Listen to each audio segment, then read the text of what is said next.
Kung sino sa inyong gusto magpagawa ng muffler dito sa Notorious Motorsports, they are professional muffler shop.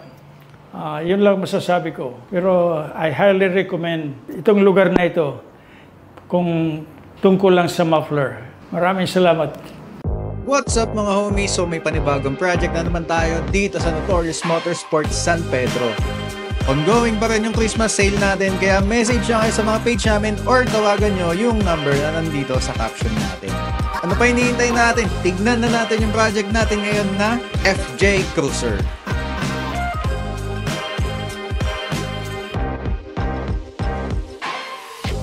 What's up mga homies? So ayan, kung makikita nyo, naka-quad muffler tip setup na tong FJ Cruiser. Kaso nga lang kinalawang at napuputol na to.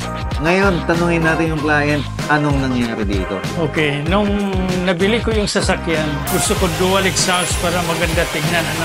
Yung mga pipe na ginamit niya, kinakalawang.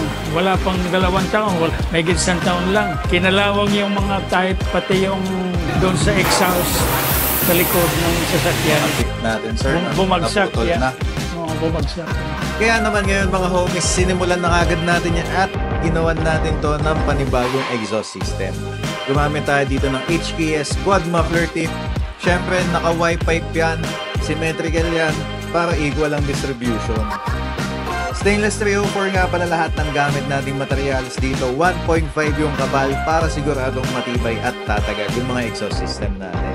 So naglagay pa rin tayo dito ng laser cut flange para kung gusto niyang ibahin yung muffler tip niya or yung muffler setup niya, madali na lang. Naglagay pa rin tayo dito ng resonator kasi nga yung stock na resonator, so walang dahilan para tanggalin natin yan. Ngayon mga homies, pakinggan na natin ano yung magiging tunog nito.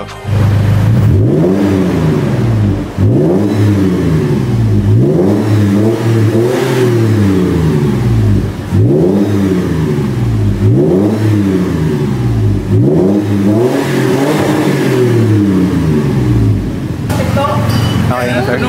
Ganda sir. Para na ako, hot rudder na ako.